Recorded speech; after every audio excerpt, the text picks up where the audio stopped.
Bismillahirrahmanirrahim. Assalamualaikum warahmatullahi wabarakatuh. Halo, selamat datang kembali dalam program Berisik, berbagi informasi sains asik. Hanya di program dari YouTube channel Aldino Kamarudin Santoso. Kali ini kita akan melanjutkan program Berisik yang episode kalau nggak salah sudah terakhir makanan pedas. Oke, kita udah masuk episode ke-12. Terakhir episode 11 adalah membahas tentang kenapa kok kita sering mencret karena makan makanan pedas gitu kan. Alias kita sering berak dengan cepat setelah makan pedas gitu kan. Nah, kali ini kita akan bahas apa lagi tentang berisik, yaitu karena lagi musim penghujan. Dan hari ini Balikpapan atau kota tempat saya bekerja dan tinggal ini banyak dilanda banjir ya. Kita doakan supaya semoga lekas surut banjirnya dan korban-korban banjir segera mendapat pemulihan pasca bencana gitu kan.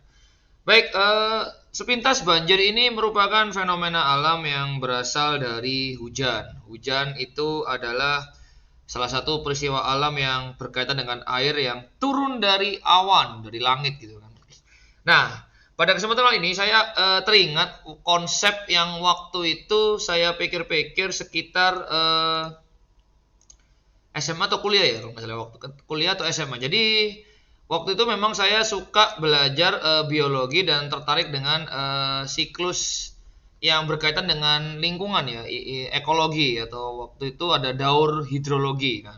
Kalau nggak salah pelajaran ini sudah dipelajari sejak SD bahkan sekarang ya. Jadi SD atau mungkin ya paling nggak minimal SMP lah udah belajar. Nah, jadi oke, kita lihat bahwa ada siklus daur air ya, yang mana air itu sebenarnya cuma muter-muter aja ya. Jadi di bumi ini air muter-muter aja. Mulai dari misalkan kalau airnya sudah di tanah gitu kan, nanti mengalir ke laut, menguap jadi awan ketika kondisi tertentu akhirnya lembab dan terjadilah hujan gitu kan. Nah, salah satu yang mengusik pikiran saya waktu itu adalah kalimat atau kata-kata yang mungkin sering diucapkan orang tua pada masa itu ya. Jadi, jangan buang-buang air, hemat air itu kan. Nanti airnya cepat habis. Nah, ini coba perhatikan baik-baik ya. Jangan buang-buang air, nanti airnya habis. Apakah kata-kata tersebut benar ataukah terjadi salah pemahaman ini kalau misalkan nggak ngerti arahnya gimana ini kan? Nah, oke. Baik, kalau kita pahami secara sepintas ya, buang-buang air. Misalkan andai kata nih, kalian semua yang penonton ini kalau mandi itu sembarangan, udah pokoknya air buang-buang aja, terus keran dibuka aja, nggak usah dimatiin ya, andai kata seperti itu ya.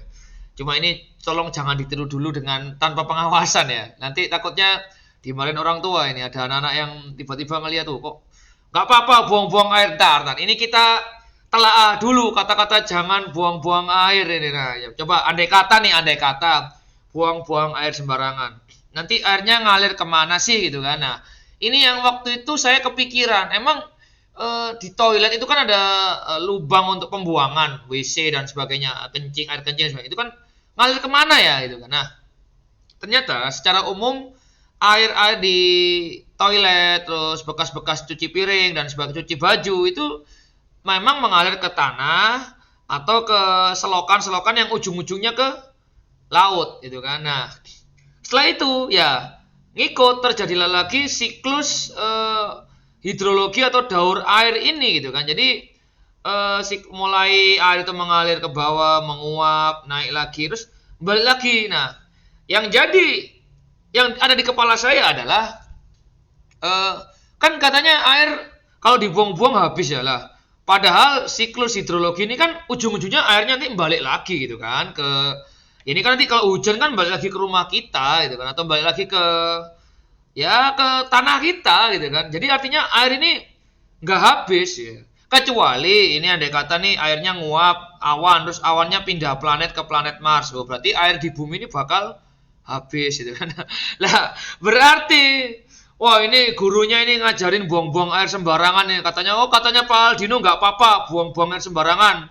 nanti ujung-ujung juga balik lagi ke rumah kita kok lewat hujan atau lewat siklus hidrologi atau siklus air gitu kan. Santai aja buang-buang air. Nah, tolong ini bercanda di depan ya. Jadi ya bercanda tapi yang agak sains gitu kan. Nah, masalahnya adalah tidak semua air yang kita pakai dalam sehari-hari itu langsung murni dari air hujan gitu kan. Karena kebanyakan dari kita itu memperoleh air bersih setelah air itu diolah oleh PDAM gitu kan. Sedangkan PDAM ini memfilter dulu airnya. Jadi disaring-saring dulu dari kotoran, dari bakteri-bakteri jahat yang mungkin kecampur ketika di selokan yang akhirnya ke laut atau air laut itu menjadi nggak terlalu bersih, akhirnya disaring dulu di PDAM sehingga air yang kita nikmati untuk mandi, bahkan untuk beberapa untuk merebus air untuk minum atau mungkin untuk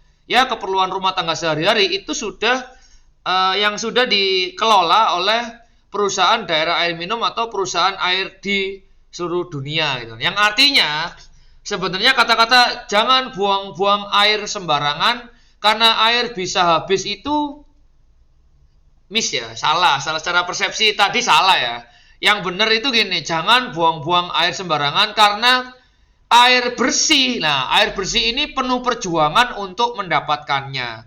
Yang artinya, ya kita jangan buang-buang air bersih yang kita dapatkan dengan penuh perjuangan dari pihak pengelola itu sembarangan. Yang artinya kita sembarangan aja mandi, buang-buang air gitu kan. Atau keran nggak dimatikan seharian, nyala terus.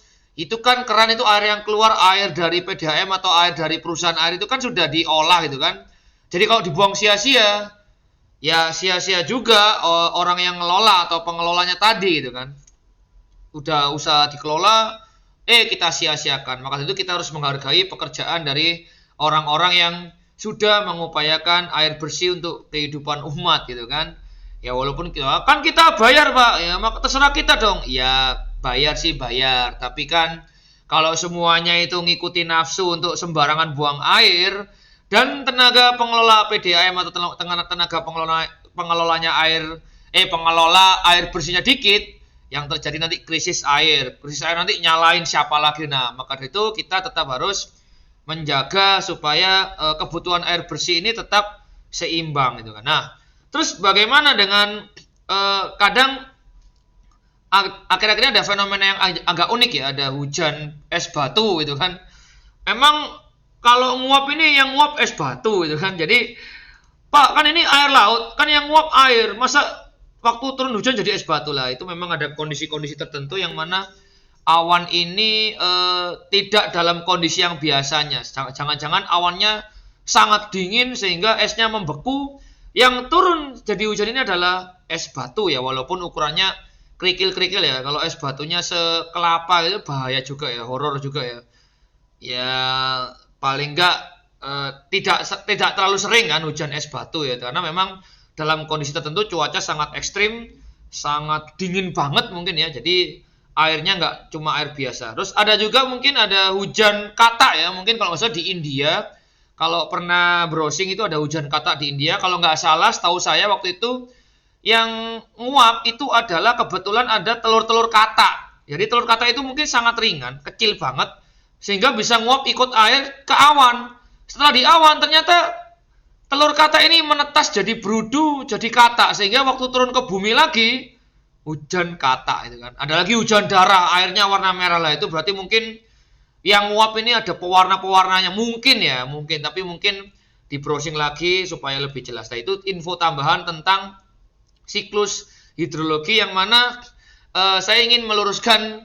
Mungkin untuk orang tua itu niatnya baik ya, karena kamu harus hemat air supaya tahu lah air itu sangat penting, dan di beberapa daerah tertentu ada loh orang yang kesulitan mendapatkan air, terutama air bersih itu kan. Nah, sehingga kita harus menghargai orang jasa atau menghargai pentingnya ketersediaan air bersih demi kehidupan itu kan. Banyak yang ngomong bahwa air adalah sumber kehidupan.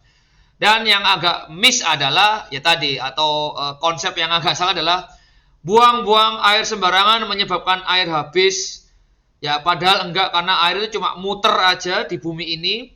Jadi kalau kalian buang air sembarangan, sebenarnya itu airnya ujung-ujungnya meresap ke tanah. Kalau nggak meresap ke tanah, dia akan ngalir ke tempat yang selokan, ke tempat yang lebih rendah, sampai ujung-ujungnya menuju ke laut. Dan dalam beberapa waktu tertentu, air-air yang ada di tanah atau di seluruh bumi ini akan menguap ke langit yang selevel awan ya, atmosfer selevel awan. Pada kondisi tertentu akan hujan. Itulah siklus daur air. Oke, itu saja mungkin yang dapat saya sampaikan. Kurang lebihnya mohon maaf. Silakan tinggalkan komentar, kritik dan saran, atau next konten mau bahas apa, entah tentang sains, nanti akan masuk ke program berisik, atau mungkin tentang podcast, tentang info-info penting menarik lainnya yang bisa dibahas bareng-bareng supaya menambah wawasan dan pengetahuan kita. Baik, sampai jumpa di konten berikutnya. Jangan lupa untuk selalu jaga kesehatan, nonton YouTube channel yang bermanfaat supaya menambah wawasan, dan ya, salam sains dan salam sehat. Wassalamualaikum warahmatullahi wabarakatuh. Dadah.